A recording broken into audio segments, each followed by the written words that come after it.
Hi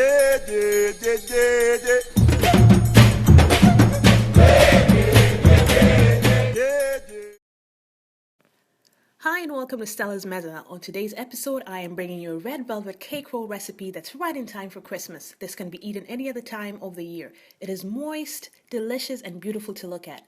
Now for this recipe, you will need a clean cloth, and I use that specifically for the kitchen. And over that large bowl, I have a sifter in which I have an unsweetened cocoa powder, baking soda, baking powder, a pinch of salt, and some all-purpose flour.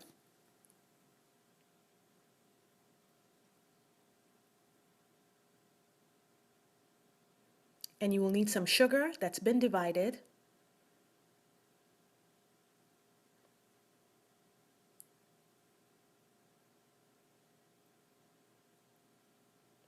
And you'll need some eggs at room temperature that's been separated into egg whites and egg yolks. Now for all ingredients on this recipe, make sure to visit my blog. It's www.stellasmezza.blogspot.com.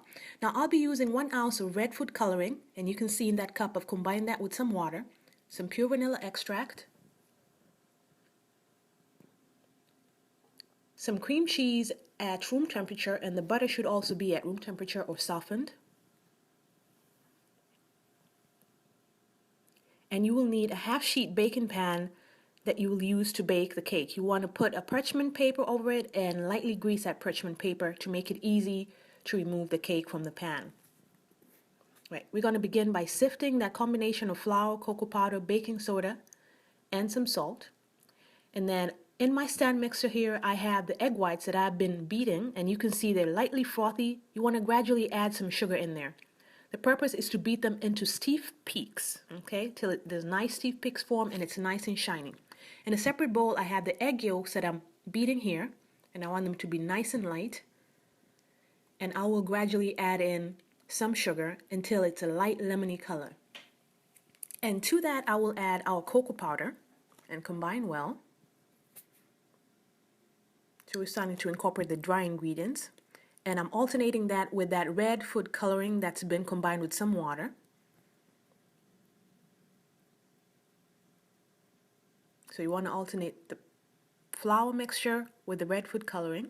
And I'm adding another batch of that flour mixture into the bowl.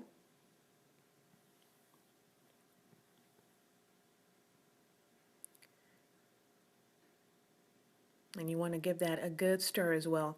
Now occasionally as you mix this, make sure to stop and scrape the sides of the bowl, just so there's no flour or any dry ingredients that's not mixed into the rest of the batter.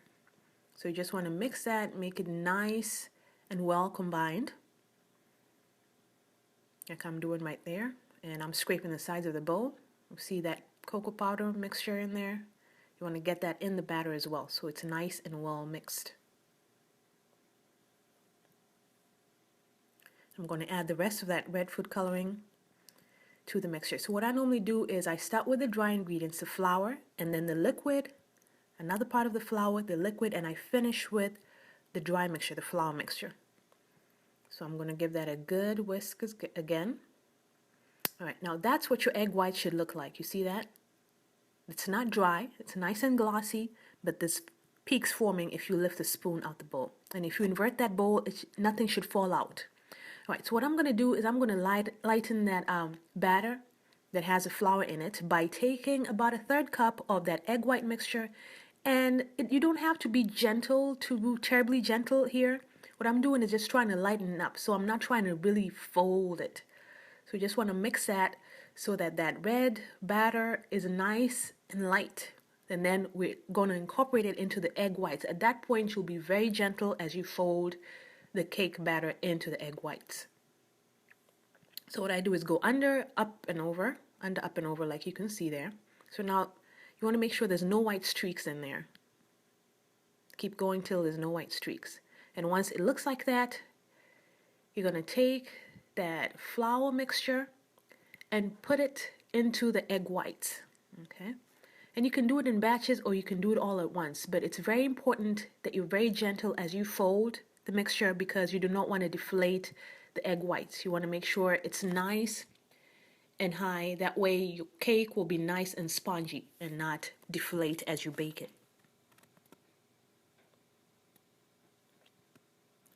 Now this is where your patience will be tested. You got to be very gentle. And again, I'll use that folding technique where you go from the bottom up and over, bottom up and over.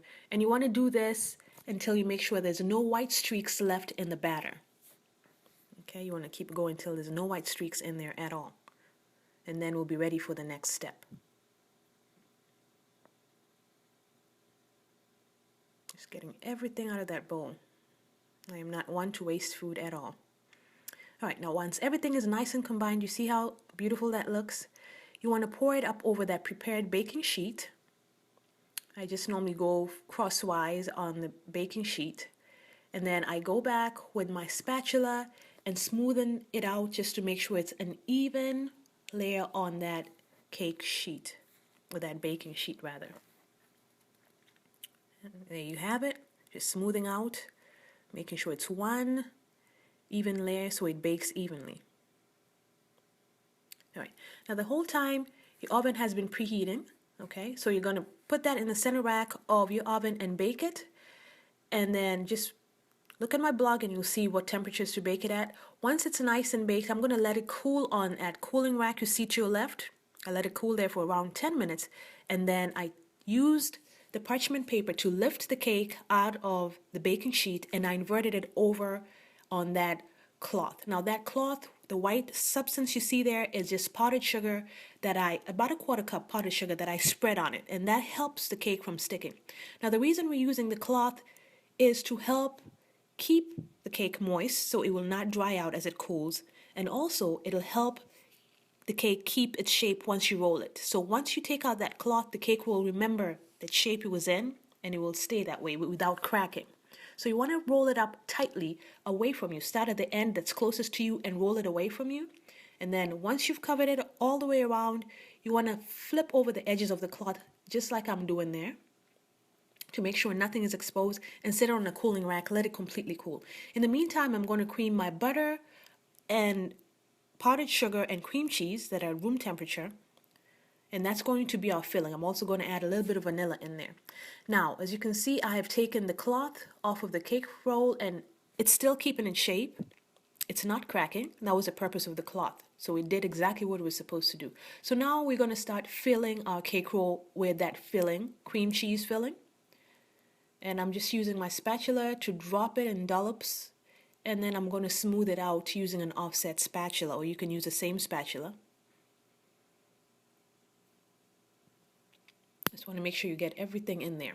So you want to make sure that you leave edges around the cake roll.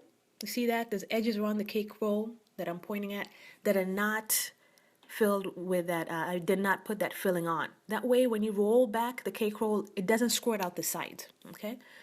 So once again, you're going to start rolling the cake roll, and you want to do it tightly. Now this time you're rolling it towards you, okay? Just use both your hands to roll the cake roll gently towards you. You're trying to seal it and keep that filling in there. And then once it's nicely rolled, you will need some wax paper. Now, the wax paper, you're going to set your cake roll up over the wax paper, and then you're going to roll it up. You see that? You're going to roll it up again tightly, and then you're going to use some cling foil and then wrap it up over this the way it is right now, and you're going to keep it in the refrigerator for about half an hour. I left mine in there for 45 minutes, so half an hour to 45 minutes. The reason for that is that you want your cream cheese filling to set, so it's not runny or too soft to where if you cut the cake roll, it squirts out. So I'm going to put that in the refrigerator.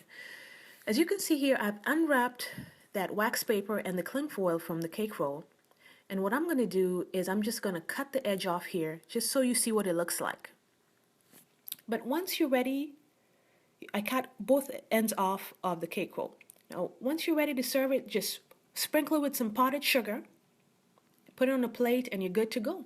As you can see, it's very beautiful. That deep, rich red color makes it look so beautiful against that white cream cheese filling. It's nice and tender, and I wish there was a way you could smell it. It smells delicious, and it actually is very delicious. So there you have it. Thank you so much for joining me this time. I hope you join me next time as I take your taste buds on another culinary safari. Thank you, and Karibu Stella's Meza. Yeah, yeah, yeah, yeah, yeah.